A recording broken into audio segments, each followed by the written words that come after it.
Hello दोस्तों, मैं अनामिका सिंह स्वागत करती हूँ आप सबका आपके यूट्यूब चैनल नॉलेज कॉर्नर में। फ्रेंड्स, जूलॉजी की इस क्लास में जिसमें हम लोग एनिमल किंगडम पढ़ रहे हैं उसमें भी आर्थ्रोपोडा और आर्थ्रोपोडा में आज जो हमारी स्पीसीज है वो है मॉस्किटो एंड प्रॉन। इसके पहले हम लोगों ने कॉकरोच और मस्का के सारे इंपॉर्टेंट क्वेश्चन और आर्थ्रोपोडा से जितने इंपॉर्टेंट क्वेश्चन पूछे जा सकते थे उसको डिस्कस कराया। आज का हमारा टॉपिक मच्छर और प्रॉन है, तो आप लोग हमारे साथ लास्ट तक बने रहिएगा। चैनल को अगर नए हैं तो प्लीज़ सब्सक्राइब कर लीजिए। साथ ही में फ्रेंड्स, आपसे मैं हर वीडियो में एक बात कहती हूँ कि प्लीज़ एक कमेंट हमारे लिए ज़रूर छोड़ा करिए। आप लोग वीडियो तो देखते हैं, व्यूज़ भी अच्छे खासे आते हैं, लोग सब्सक्राइब भी कर रहे हैं, इसका मतलब आप लोग पसंद कर रहे हैं। तो प्लीज़ आप लोग से अनुरोध है, एक कमेंट जरूर किया करिए। आपका कमेंट हमारे लिए महत्वपूर्ण है और हमें एक नई दिशा भी देता है। ठीक है, अगला क्वेश्चन स्टार्ट करते हैं। हमारा पहला क्वेश्चन है, पैली प्लेनेटा में पेरीट्रॉफिक मेम्ब्रेन कहाँ उपस्थित होता है? Where is peritrophic membrane present in Periplaneta? Option है in oral cavity, in the mid gut, outer to gut, या फिर present around salivary gland. Periplaneta में पेरीट्रॉफिक मेम्ब्रेन कहाँ उपस्थित होता है? सही जवाब हो जाएगा option B, in the mid gut, मध्य आंत में। पेरीप्लेनेटा में पेरीट्रॉपिक मेम्ब्रेन मध्य आंत में उपस्थित होता है। यह मेम्ब्रेन मेसेंट्रॉन की दीवार को कठोर भोजन के टुकड़ों से बचाती है। यह एक पोरस मेजन यानी जालीदार नुमा एक संरचना होती है जो मेसेंट्रॉन में बोलस को एनवलप करता है और मेसेंट्रॉन के आगे के हिस्से की ग्रंथीय कोशिकाओं द्वारा स्रावित होता है। ऑप्शन बी इसका सही जवाब हो जाएगा। आरपीएससी पीजीटी में पूछा गया क्वेश्चन है। अगला क्वेश्चन, झींगे के पोडो ब्रांच निम्नलिखित में से किस उपांग के साथ जुड़ा होता है? In which of following appendage of prawn the podobranch is attached? Second maxilliped, third maxilliped, second walking leg, या फिर फिफ्थ वॉकिंग लेग? तो इसका सही जवाब हो जाएगा सेकेंड मैग्जिलिपेड, द्वितीय जंब पदक। झींगे में सेकेंड मैग्जिलिपेड के साथ पादप क्लोम संलग्न होता है, यानी कि इसके अपेंडेजेस जो होते हैं, इनके जो पैर होते हैं वो जो है जुड़े होते हैं। ऑप्शन ए इसका सही जवाब हो जाएगा। अगर पूछा जाए झींगा क्या है तो इसे प्रॉन कहा जाता है इंग्लिश में, और ये जिसे आप झींगा मछली के नाम से जानते हैं, ये कोई मछली नहीं है। ये आर्थ्रोपोडा वर्ग का एक सदस्य होता है, एक स्पीसीज होता है और जलीय माध्यम में श्वसन करता है। इसमें गलफड़ पाए जाते हैं, यानी गिल्स पाए जाते हैं, जो इनके प्राथमिक श्वसन अंग के रूप में माने जाते हैं। इसके अलावा पोडो ब्रांच, जिसे पाद क्लोम कहते हैं, पूर्व काल की ओर से पहले गल्फड़ा पोडो शाखा है जो द्वितीयक यानी सेकेंडरी मैग्जिलिपिड के कोक्सा से जुड़ा होता है। झींगे में पहले गल्फड़ा पोडो ब्रांच है और दूसरा आठवां गल्फड़ा आर्थो ब्रांच है। शेष गल्फड़े प्यूलो ब्रांच होते हैं। ठीक है, समझ में आ गया? पहला जो इनका गिल स्लिट्स है वो पोडो ब्रांच है, दूसरा और आठवां आर्थो ब्रांच है, और बाकी जो बच जाते हैं वो क्या कहलाते हैं? प्लूरो ब्रांच कहलाते हैं। यहाँ पे दूसरा पूछा है, तो दूसरा क्या है? दूसरा पोडो ब्रांच जो है वो दूसरे से जुड़ा होता है। ऑप्शन ए इसका सही जवाब हो जाएगा। यहाँ पे देखिए आपके सामने झींगे को अगर आपसे पूछा जाए कि साइंटिफिक भाषा में क्या कहते हैं तो इसे पैलीमॉन कहते हैं। क्या कहते हैं? पैलीमॉन। पैलीमॉन। बहुत लोग झींगा मछली के नाम से कंफ्यूज होते हैं, लेकिन ये कोई मछली नहीं है, ये आर्थ्रोपोडा वर्ग का एक सदस्य है। इसे पैलीमॉन कहा जाता है। यहाँ पर इसका जो है ये दिखाया गया है, इसके जो गिल स्लिट्स हैं, ये इसके गिल स्लिट्स हैं, गिल चैम्बर हैं। और ये देखिए इसके दूसरे और आठवें को प्लूरो ब्रांच कहा जाता है, शेष को प्लूरो ब्रांच कहा जाता है, दूसरे और आठवें को आर्थो ब्रांच कहा जाता है, और पहले को पोडो ब्रांच कहा जाता है। ठीक है, ये यहाँ पे दिखाने की कोशिश की गई है। अगला क्वेश्चन, पेलामॉन हॉस्टेस प्लेट किसमें पाया जाता है? पेलामॉन यानी कि झींगा में हॉस्टेस प्लेट किसमें पाया जाता है? झींगा में जो हॉस्टेस प्लेट है वो कहाँ पाया जाता है? सिंपल सी बात ये पूछा जा रहा है। Mid gut, hind gut, pyloric stomach, या फिर कार्डियक स्टोमक? तो आपको बता दें, झींगा जो होता है, जो पेलामॉन है, ये इसमें ना दो कक्ष होते हैं। इसका जो स्टमक होता है उसमें दो कक्ष होते हैं, दो चैम्बर होते हैं, एक पाइलोरिक और दूसरा कार्डियक। ठीक, कार्डियक भाग के नीचे की तरफ अधर सतह पर एक त्रिकोणा आकार संरचना होती है, यानी कि इस त्रिकोणाकार की संरचना होती है जिसे पेलामॉन हॉस्टेस प्लेट कहा जाता है। तो ये कहाँ पाया जाएगा? कार्डियक आमाशय में। ठीक है, इसके आमाशय दो भागों में बटे होते हैं, एक पैलोरिक और एक कार्डियक। और जो कार्डियक वाला होता है इसके अधर सतह पे एक कड़ी सी यानी कि त्रिकोणाकार की एक संरचना होती है, इसी को पेलामॉन हॉस्टेस प्लेट कहा जाता है। डायग्राम के माध्यम से आपको दिखा देते हैं।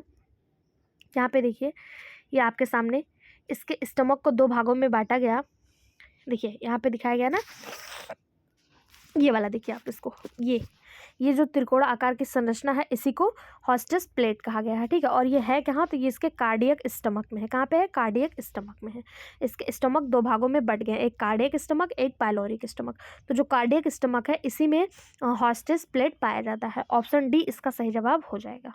अगला क्वेश्चन है, विच of the following animals nerve regenerates, निम्नलिखित में से कौन से जंतु में पुनरुद्भवन कभी नहीं होता है, हाइड्रा, लीच, प्लेनेरिया या फिर न्यूट। इसका सही जवाब हो जाएगा ऑप्शन बी लीच, यानी कि जोक, जिसे हीरोडिनेरिया कहा जाता है। इसमें कभी भी रीजनरेशन की क्षमता जो है इसमें नहीं पाई जाती, इसलिए इसमें रीजनरेशन जो है वो कभी नहीं होगा। जोक जो होता है वो एपीमॉर्फिक होता है। एपीमॉर्फिक का क्या मतलब है, तो इसका मतलब होता है कि जितने भी जोक होते हैं वो मौलिक रूप से बदले बिना विकास के चरणों से गुजरते हैं। वे अपने शरीर के कटे हुए हिस्से को दोबारा बना नहीं सकते। जैसे आप लोगों ने सुना होगा छिपकली वगैरह में अगर इनका पूंछ कट जाए तो ये अपने शरीर को फिर से मतलब दूसरा पूंछ जो है बना सकते हैं। जैसे शरीर का कोई भी हिस्सा अलग हो जाए और दोबारा उस हिस्से का निर्माण हो जाए तो ये रीजनरेशन कहलाता है। तो रीजनरेशन हाइड्रा में भी पाया जाता है, प्लेनेरियम में भी पाया जाता है और न्यूट में भी पाया जाता है। लेकिन जो आपका जोक है, जिसे हीरोडिनेरिया कहा जाता है, लीच जो होता है, इसमें रीजनरेशन की क्षमता नहीं पाई जाती। ऑप्शन बी इसका सही जवाब हो जाएगा। नेक्स्ट क्वेश्चन आपके सामने है, पैलीमॉन में कार्डियक आमाशय के हॉस्टस प्लेट पाई जाती है। पैलीमॉन में कार्डियक आमाशय जो होता है इसके हॉस्टस प्लेट कहाँ पाया जाता है, तो अभी हम लोगों ने देखा था इसके अधर सतह पे, अधर सतह यानी कि इसके वेंट्रल साइड पे। ऑप्शन सी इसका सही जवाब हो जाएगा। डायग्राम के माध्यम से भी हमने देखा था कि पैलीमॉन के जो कार्डियक आमाशय है उसके वेंट्रल साइड में हॉस्टस प्लेटें यानी अधर सतह पे जो है हॉस्टस प्लेटें त्रिकोण आकार की पाई जाती हैं। अगर किसी एग्जाम में पूछा कि ये किस में पाई जाती हैं कार्डियक आमाशय में, नेक्स्ट एग्जाम यूपी पीजीटी में आपसे पूछ लिया गया कि ये कार्डियक आमाशय के किस हिस्से में पाई जाती है, तो हमने देखा वेंट्रल पे। हो सकता है किसी एग्जाम में आपसे पूछ लिया जाए इनका शेप कैसा होता है, तो ये त्रिकोण होते हैं, त्रिकोणाकार होते हैं, ठीक है। जिस तरह से त्रिकोण होता है उस आकार के होते हैं। अगला क्वेश्चन है, मच्छर तथा मलेरिया का संबंध अन्वेषित किया गया था। The relationship between mosquito and malaria was discovered by. Malaria और मच्छर का संबंध किसने खोजा, Ronald Ross, Pasteur, William Harvey या फिर नीडहैम। तो एक साइंटिस्ट थे रोनाल्ड रॉश, इन्होंने 1890 के दशक के अंत में सिद्ध किया कि मलेरिया मच्छर की विशिष्ट प्रजातियों के काटने से फैलता है।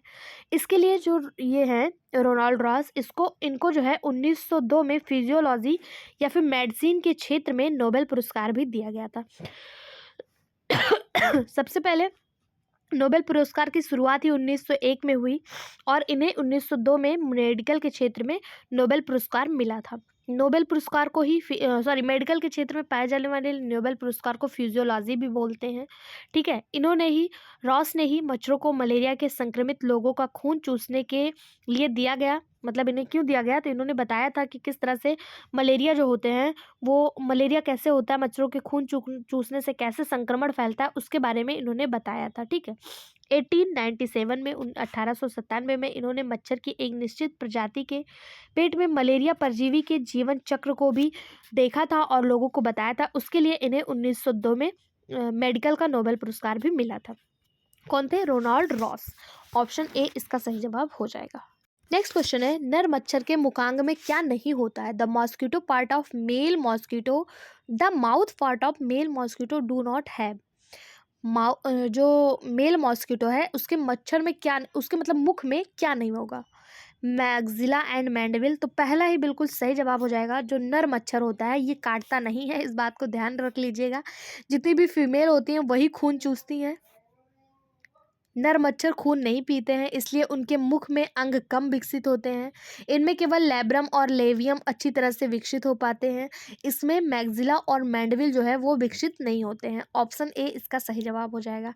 वही बात करें मादा मच्छर की, तो ये अपने सूंड के हिस्सा किसी व्यक्ति के जानवर को छेदता है और खून चूसता है। नर की सूंड त्वचा को छेदने के लिए पर्याप्त मजबूत नहीं होती है, इसलिए नर जो है खून नहीं पीते हैं। अब आप मतलब कुछ एक्स्ट्रा दिमाग मत लगाइएगा, फीमेल ही खून पीती है, चाहे मच्छर की बात करें चाहे, उसके आगे मैं नहीं बोलूँगी, आप खुद समझदार हैं। अगला क्वेश्चन है, the Palaemon the statocyst are present within which appendages. पहले मौन में संतुलन नाड़ु किस उपांग के अंदर उपस्थित होते हैं? एंटीन्यूल्स, एंटीना, मैंडविल या मैग्जिला। सही जवाब हो जाएगा ऑप्शन ए एंटीन्यूल्स। पहले मौन में जो स्टेटोसिस्ट होते हैं ये एंटीन्यूल्स के अंदर उपस्थित होते हैं। पहले मौन क्या है? तो पहले मौन को ही क्या कहा जाता है? अभी मैंने आपको बताया था ना, पहले मौन को क्या कहते हैं? झींगा, या फिर जिसको इंग्लिश में प्रॉन कहा जाता है। ठीक है, ये पालेमोनिडी परिवार से बिलोंग करता है। ठीक है, और ये कैरेडियन झींगा है। इसमें संतुलन नाड़ु यानी कि स्टेटोसिस्ट पाए जाते हैं जो एक संतुलन संवेदी रिसेप्टर होते हैं। ऑप्शन ए इसका सही जवाब हो जाएगा। या मस्तिष्क को गति से संबंधित जानकारी प्रदान करते हैं और संतुलन बनाए रखने में मदद करते हैं। आपके लिए आज का जो होमवर्क क्वेश्चन है वो मैं आपसे ये पूछना चाहती हूँ, ह्यूमन के जो संतुलन आर्गन होते हैं जो ह्यूमन बॉडी को संतुलित बनाए रखने में सहायता करते हैं वो कौन कौन से हैं? अगर आपको पता है तो कमेंट बॉक्स में जवाब दीजिएगा। आप जवाब देते समय इतना जरूर टाइप करिएगा, ह्यूमन मतलब मनुष्य की संतुलन आर्गन, ये आप टाइप करके फिर उनका नाम लिखिएगा। ठीक है, आपके कमेंट का मैं इंतजार करूंगी और आप सबके कमेंट का, प्रत्येक लोगों के कमेंट का मेरे द्वारा पर्सनली रिप्लाई भी किया जाएगा। तो प्लीज़ आप लोग कमेंट बॉक्स में पार्टिसिपेट जरूर किया करिए। अगला क्वेश्चन है, the men Palaemon appendix interna in found in. नर पैलेमॉन में अपेंडिक्स इंटरना पाया जाता है। सेकेंड एब्डोमिनल अपेंडेजेस एलॉन, केवल सेकेंड उदर उपांग में। Third fifth abdominal appendages alone, तीसरे और पांचवें उदर उपांग में। फर्स्ट एब्डोमिनल अपेंडेजेस, पहले उदर उपांग में। सेकेंड फिफ्थ एब्डोमिनल अपेंडेजेस, दूसरे और पांचवें उदर उपांग में। तो पैलेमॉन ये आर्थ्रोपोडा संघ के क्रस्टेशियन वर्ग के अंतर्गत आता है। अगर आपसे वर्ग पूछ लिया जाए, क्लास पूछ लिया जाए, तो ये क्लास क्रस्टेशिया के अंतर्गत आता है।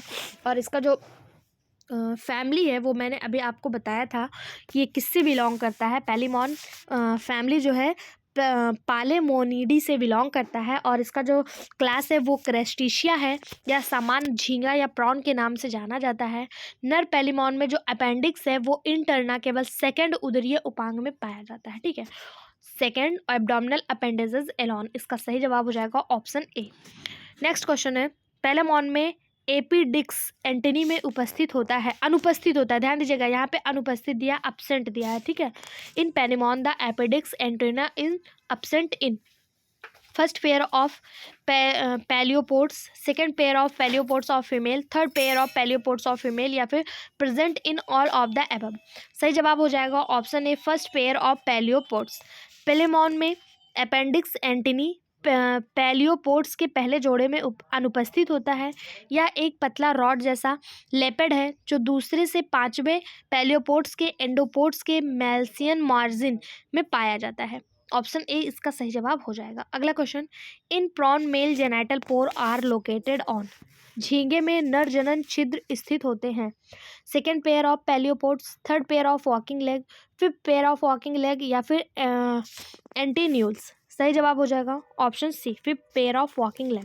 प्रॉन जो होता है, झींगा जो होता है, इसमें एक जोड़ी नर जनन छिद्र यानी जिसे वॉकिंग लेग कहा जाता है वो फिफ्थ जोड़ी कॉक्सा के आंतरिक सतह पर उपस्थित होता है। ऑप्शन सी इसका सही जवाब हो जाएगा। ये क्वेश्चन यूपी पीसीएस 2007 और 2001 दोनों में आया हुआ है। अगला question, secretory organ of prawn is. झींगा मछली में उत्सर्जी अंग है।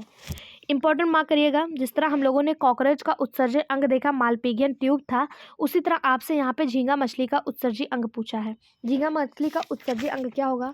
Green gland, coxal gland, Malpighian tubule, या फिर ट्रैकिया। तो आपको बता दें इसका जो सही जवाब हो जाएगा वो हो जाएगा ऑप्शन ए। ऑप्शन ए यानी कि ग्रीन ग्लैंड। जितने भी आर्थ्रोपोडा संघ के जल में रहने वाले जंतु होते हैं उनका उत्सर्जी अंग ग्रीन ग्लैंड होता है। बात करें अगर आपसे मालपीगियन की तो ये कॉकरोच में पाया जाता है। वहीं अगर बात करें हम आपसे ट्रैकिया, तो ट्रैकिया जो होता है ट्रैकिया जो होता है ये कीटों के श्वसन के लिए सहायक है, यानी कि ये एक्सक्रेशन से नहीं बल्कि रिस्पायरेशन से सहायक होता है। बुक लंग्स एक रेस्पिरेटरी ऑर्गन होता है जो बिच्छू और रिस्पायरेटरी ऑर्गन होता है जो बिच्छू और मकड़ी से सहायक, मकड़ी के रिस्पायरेटरी ऑर्गन के रूप में कार्य करता है। वहीं पे ग्रीन ग्लैंड जो है ये आर्थ्रोपोडा संघ के जंतु को जल में रहते हैं और उनके उत्सर्जन के लिए विशेष ग्रंथि मानी जाती है। तो ऑप्शन ए इसका सही जवाब हो जाएगा। इसके अलावा अगला क्वेश्चन है, the green gland is excretory organ of. Green gland किसका है? तो क्रस्टेशियन का, यानी कि जितने आर्थ्रोपोडा में जितने भी क्रस्टेशियन वर्ग के एनिमल है, चाहे वो जैसे प्रॉन वगैरह होगा, प्रॉन हो गया, मॉस्किटो हो गया, तो इनका जो एक्सक्रीटरी ऑर्गन होता है वो ग्रीन ग्लैंड होता है। इसके अलावा आपसे एक्सक्रीटरी ऑर्गन से बहुत ज़्यादा क्वेश्चन पूछे जाते हैं। जैसे आपसे पूछ लिया जाए फ्लैम सेल किसका है, तो फ्लैम सेल प्लेटी हेलमिंथ का है। रेनेट सेल ये एस्क्ले हेलमिंथ का है। एनिलिडा का जो है वो नेफ्रीडिया है। कैबर्स अंग मोलस्का का है। मैलपिगियन ट्यूब आर्थ्रोपोडा में कीटो का है। कॉक्सल ग्लैंड एरेक्निडा का है। और क्लोरागोगन कोशिकाएं ये केचुए का एक्सक्रीटरी ऑर्गन है। इस चार्ट को आप इंपॉर्टेंट मार्क करिएगा, इसे स्टार मार्क बना के अलग से कहीं लिख लीजिएगा जहाँ पे आप अपने स्टडी टेबल वगैरह रखे होंगे। इस चीज़ को आप जरूर याद करके रखिएगा, ठीक है। अगला क्वेश्चन है, झींगे के मैंडिबुलर पल्पों में खंडों की संख्या कितनी होती है? The number of segment in the mandibular palp of prawn कितनी होती है? 3, 5, 6 या 12? तो सही जवाब हो जाएगा ऑप्शन बी 5। पैलामॉन यानी झींगे के मैंडिबुलर पल्पों में खंडों की संख्या 5 होती है। इसका सही जवाब हो जाएगा, ठीक है। अगला क्वेश्चन, पैलामॉन के संयुक्त नेत्रों में किस प्रकार की छवि बनती है? The image from formed in a compound eyes of Palamon is superposition image, opposition image, inverted image या फिर डिस्टोरेट इमेज? इसका सही जवाब हो जाएगा ऑप्शन ए सुपरपोजिशन इमेज, अध्यारोपण बिंब। पैलामॉन के संयुक्त नेत्रों में अध्यारोपण बिंब यानी सुपरपोजिशन इमेज बनती है। ये प्रतिबिंब अलग अलग ओमेटिडिया द्वारा बनाई जाती है। ऑप्शन ए इसका सही जवाब हो जाएगा। अगला क्वेश्चन, निम्नलिखित दिए गए कथनों में से कौन सा कथन एनोफ्लीज हेतु सत्य है? ध्यान देना है, इसमें से 3 गलत है, केवल एक ही सही है। कौन सा सत्य है? तो बता दें, एनोफ्लीज मच्छर जो है इसके प्रत्येक खंड में 2 पार्ट्स यानी लैटरल एयर फ्लोट्स पाए जाते हैं। दूसरा जो है ये इसका बिल्कुल सही जवाब हो जाएगा, each egg has 2 lateral air floats. Anopheles मच्छर के बारे में यहाँ पे क्वेश्चन पूछा है, ठीक है। ऑप्शन ए इसका सही जवाब, ऑप्शन बी इसका सही जवाब हो जाएगा। Next question, the respiratory pigment is Palaemon is. श्वसनीय वर्णक झींगा में क्या होता है? झींगा यानी प्रॉन का जो रेस्पिरेटरी पिगमेंट है वो क्या है? हीमोग्लोबिन, हीमोसाइनिन, क्लोरोक्रुओनिन या फिर हीमोएरिथ्रिन? सही जवाब हो जाएगा इसका ऑप्शन बी हीमोसाइनिन। ह्यूमन का रेस्पिरेटरी पिगमेंट हीमोग्लोबिन होता है। कल के वीडियो में मैंने आपसे पूछा था कि ह्यूमन में हीमोग्लोबिन कहाँ पाया जाता है। इसका सही जवाब आरबीसी हो जाएगा। मानव के रुधिर में जो आरबीसी पाई जाती है, रेड ब्लड सेल्स पाया जाता है, उसमें हीमोग्लोबिन डिजॉल्व होता है। बाकी जो प्रॉन है, पैलिमॉन है, इसका रेस्पिरेटरी पिगमेंट हीमोसाइनिन होता है, ठीक है। यह एक श्वसन वर्णक होता है जिसमें हीम नामक पिगमेंट पाया जाता है जो श्वसन में सहायता करता है। बात करें क्रोनियन की, तो ये हरे रंग का होता है जो एनिलिडा में पाया जाता है, ठीक है। ये किस में पाया जाता है? एनिलिडा में पाया जाता है। वहीं हीमोइरिथ्रिन जो है ये रंगहीन वर्णक है, ये भी एनिलिडा की कुछ विशेष प्रजातियों में पाया जाता है। बाकी पैलिमॉन में हीमोसाइनिन पाया जाता है। ऑप्शन बी इसका सही जवाब हो जाएगा। अगला क्वेश्चन, निम्नलिखित में से किस स्थान पर मलेरिया परजीवी की यूकाइनेट्स अवस्था पाई जाती है? In which of the following place is the ookinetes stage of malaria parasite found? Liver of man, erythrocyte of man, salivary gland of mosquito या फिर स्टमक ऑफ मॉस्किटो? कहाँ पे मलेरिया के परजीवी जो हैं यूकाइनेट्स स्टेज में पाए जाते हैं? इसका सही जवाब हो जाएगा option D stomach of mosquito. Malaria परजीवी की यूकाइनेट्स अवस्था मच्छर के जठर में पाई जाती है। ऑप्शन डी इसका सही जवाब हो जाएगा। अगला क्वेश्चन है, the statocyst of prawn is. झींगे का स्टेटोसिस्ट है tango receptor, chemo receptor, gravity receptor या फिर साउंड रिसेप्टर? प्रॉन में जो स्टेटोसिस्ट पाया जाता है ये किस लिए जिम्मेदार होता है? यहाँ पे बस इतना सा पूछा जा रहा है, तो इसका सही जवाब हो जाएगा statocyst of prawn is gravity receptor. झींगे का स्टेटोसिस्ट गुरुत्वाकर्षण रिसेप्टर है और अभिविन्यास और संतुलन का कार्य करता है। ऑप्शन सी इसका सही जवाब हो जाएगा। अगला क्वेश्चन है, पेलामोन इज फाउंड इन, पेलामोन पाया जाता है in fresh water, in sea water, on land and in water. तो इसका सही जवाब हो जाएगा ऑप्शन ई, ताज़े पानी में यानी कि फ्रेश वाटर में पेलामोन यानी झींगा पाया जाता है, या तालाब, झील, नदी, इन सब के ताज़े पानी में पाया जाता है। यह एक रात्रिचर प्राणी है यानी कि नॉक्टल एनिमल है, या रात्रि के समय जो है कार्य करता है, दिन के दौरान या बॉटम पर छिप जाता है और भोजन के खोज में रात्र में ऊपरी सतह पर आता है, और ये सर्वाहारी है। ठीक है, कैसा है? सर्वाहारी है। अगला क्वेश्चन है, पेलामोन के संदर्भ में निम्नलिखित विशेषताओं पर विचार करें, कोड के आधार पर दिए गए कथनों को चुनिए। पहला दिया open type of blood vascular system, क्या पेलामोन में open type blood vascular system पाया जाता है? तो बिल्कुल सही बात है, पेलामोन में ओपन टाइप ब्लड वैस्कुलर पाया जाता है। दूसरा दिया है presence of a pair of compound eyes, मिश्रित आंख की एक जोड़ी उपस्थित होती, ये भी बिल्कुल सही है। तीसरा, रिस्पायरेशन थ्रू बुक लंग्स, ये गलत हो जाएगा ना, पेलामोन में रिस्पायरेशन गिल्स के माध्यम से होता है, बुक लंग्स के माध्यम से नहीं होता है, ये गलत हो जाएगा। चौथा है स्टेटोसिस्ट एज बैलेंसिंग ऑर्गन, तो बिल्कुल सही बात है, स्टेटोसिस्ट जो है ये ग्रेविटी मतलब बैलेंसिंग ऑर्गन का भी कार्य करते हैं, और ये ग्रेविटी रिसेप्टर होते हैं। ठीक है, और ये बैलेंस को बनाए रखने में भी मदद करते हैं। तो पहला, दूसरा और चौथा इसका सही जवाब हो जाएगा। तीसरा गलत है, क्योंकि इसमें जो दिया है कि ये बुकलंग्स के माध्यम से शोषण करते हैं, तो ये बुकलंग्स के माध्यम से नहीं करते हैं। किसके माध्यम से करते हैं? ये गिल्स के माध्यम से करते हैं। किसके माध्यम से करते हैं? गिल्स के माध्यम से करते हैं। ठीक है, तो दिया है इसका सही जवाब, कोड में आपको लगाना है, कोड में आप पहला, दूसरा और चौथा लगाइए, यानी कि ऑप्शन बी इसका सही जवाब हो जाएगा। अगला question, which of the following legs of Palaemon are chelate, निम्नलिखित में से पेलामोन का कौन सा पाद चिलेट? पेलामोन का पहला और दूसरा पेयर जो वॉकिंग लेग होता है इसे चिलेट कहा जाता है, ऑप्शन बी इसका सही जवाब हो जाएगा। पेलामोन में पहली और दूसरी जोड़ी चलन पाद है की चिलेट है, जो अन्य तीन जोड़ी नॉन चिलेट होती हैं। ठीक है, कैसी होती है? नॉन चिलेट होती हैं। अगला क्वेश्चन, पेलामोन में दूरस्थ गमनांग के चलन पाद को क्या कहा जाता है? The digital podomeres in the walking leg of Palaemon is called, क्या कहलाएगा? कॉक्सोपोडाइट, बेशोपोडाइट, डेक्टाइल्स, या फिर प्रोपोड्स। सही जवाब हो जाएगा इसका ऑप्शन सी, डेक्टाइल्स। पेलामोन में चलन पाद यानी वॉकिंग लेग के जो डिजिटल पोडोमियर हैं, दूरस्थ पादखंड है, इनको डेक्टाइल कहा जाता है। ठीक है, ऑप्शन सी इसका सही जवाब हो जाएगा। अगर आपसे एक शब्द आता है CBIMCPD, ये एक पूछा जाता है, ये इसका क्रम होता है, इनके जो वॉकिंग लेग होते हैं उनका क्रम होता है, ट्रिक है CBIMCPD, ये इनके जो वॉकिंग लेग है उसको याद करने का एक ट्रिक है, इसे आप मान लीजिए CBIMCPD, इससे आप याद कर सकते हैं। C से हो गया कॉक्सा, B से बेसिस, I से इस्चियम, M से मैरस, C से कार्पस, P से आपका हो गया प्रोपोड्स, और D से हो गया डेक्टाइल्स। ये इनके जो वॉकिंग लेग है उनको याद करने का, वॉकिंग लेग में पोडोमियर्स के क्रम को याद करने का ट्रिक है CBIMCPD।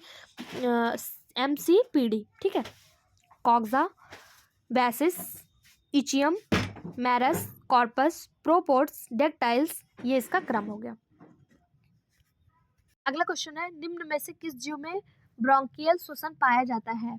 Bronchial respiration is found in which of these animal? Option prawn and Cyclops, spider and Cyclops, Clarias तथा पैबो, फिश एंड इक्थियोफिश। इसका सही जवाब हो जाएगा option A, prawn and Cyclops में ब्रैंकियल श्वसन पाया जाता है, ऑप्शन ए इसका सही जवाब हो जाएगा। अगर आपसे पूछा जाए ब्रैंकियल श्वसन क्या होता है, तो ऐसा श्वसन जिसमें गलफड़ों के माध्यम से श्वसन किया जाता है उसे ब्रैंकियल श्वसन कहा जाता है, ऑप्शन ए इसका सही जवाब हो जाएगा। प्रॉन और साइक्लोप्स जो है इसमें ब्रॉन्कियल श्वसन पाया जाता है। ठीक, अगला क्वेश्चन, श्वास नाल किसके लार्वा में पाया जाता है? Respiratory साइफॉन is found in the larva of house fly, Culex, Anopheles, या फिर सिल्क वार्म। सही जवाब ऑप्शन बी, क्यूलेक्स। श्वास नाल यानी रेस्पिरेटरी साइफॉन क्यूलेक्स के लार्वा में पाया जाता है। श्वास नाल के उपयोग से लार्वा पानी की सतह पर हवा में सांस लेते हैं, ऑप्शन बी इसका सही जवाब हो जाएगा। अगला क्वेश्चन, नर पेलिमॉन में अपेंडिक्स मैस्कुलिना स्थित होता है। The male Palaemon appendix masculina is present on the second walking leg, second pleopods, third pleopods या फिर एंटीन्यूल्स। सही जवाब हो जाएगा इसका option B, second pleopods. Palaemon नर और मादा एक दूसरे से भिन्न होते हैं। इनमें उदर भाग यानी एब्डोमेन जो होता है वो 6 खंडों में बटा होता है। इनके प्रत्येक खंड पर एक जोड़ी उदरीय उपांग होते हैं। 6 खंडों में से 5 जो है वो पेलियोपॉड्स तैरने में काम आते हैं तथा छठा जो है वो पूंछ बन जाता है। और जो नर पेलिमॉन है इनमें इनके अपेंडिक्स मैक्यूलिना जो है वो सेकेंड पेलिपॉड्स पर उपस्थित होते हैं। ऑप्शन बी इसका सही जवाब हो जाएगा। मादा में जो है फीमेल में यह संरचना अनुपस्थित होती है, यानी कि फीमेल में यह संरचना पाई ही नहीं जाती है। अगला क्वेश्चन, मलेरिया का कंपन पाने वाला लक्षण उत्पन्न होता है। Shivering character of malaria occurs in schizonts enter the RBC, जब साइजोन्स आरबीसी में प्रवेश कर जाते हैं। साइजोन्स इंटर द आरबीसी, साइजो अच्छा मीरोजॉइट्स इंटर द आरबीसी या मीरोजॉइंट जब आरबीसी में प्रवेश कर जाते हैं। Signet ring is form, signet ring जब बनती है। Merozoites are liberate from RBC, merozoites लाल रक्त कणिकाओं से मुक्त होते हैं। मलेरिया में जब कंपन होती है, शरीर में कपकपी लगती है, सिवरिंग होती है, तो वो कब होता है? तो इसका सही जवाब हो जाएगा option D, merozoites are liberate from RBC. Merozoites जब आरबीसी यानी रेड ब्लड सेल्स से लिबरेट हो जाते हैं, यानी कि अलग हो जाते हैं, मुक्त हो जाते हैं, तब जो है कपकपी जो है वो स्टार्ट होती है। ये मलेरिया होता किसकी वजह से है? तो मादा एनाफिलीज मच्छर के काटने से व्यक्ति को मलेरिया हो जाता है। मादा एनाफिलीज मच्छर जो है किसी स्वस्थ व्यक्ति को काटती है तो वह अपने लार के साथ उस व्यक्ति के रक्त में मलेरिया के परजीवी को पहुंचा देती है।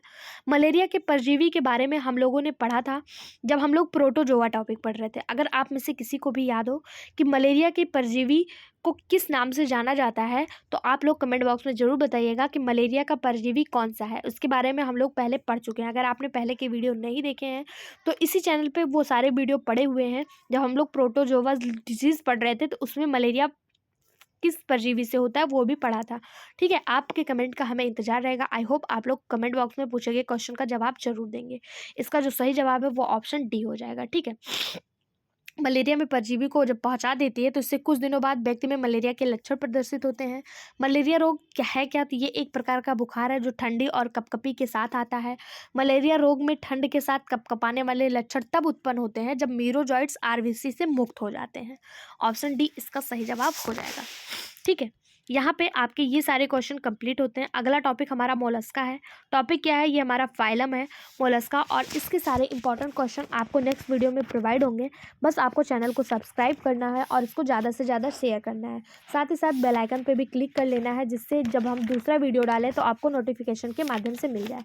हमारे इसी चैनल पर आपको जियोलॉजी, बॉटनी और साथ ही साथ यूपी लेखपाल की भी तैयारी कराई जा रही है। आप उन वीडियो को भी जरूर देख सकते हैं। साथ ही फ्रेंड्स, शॉर्ट वीडियो के माध्यम से आपको कुछ इंपॉर्टेंट चीज़ें शेयर की जा रही हैं, आप उन्हें भी जरूर देखें। Thank you.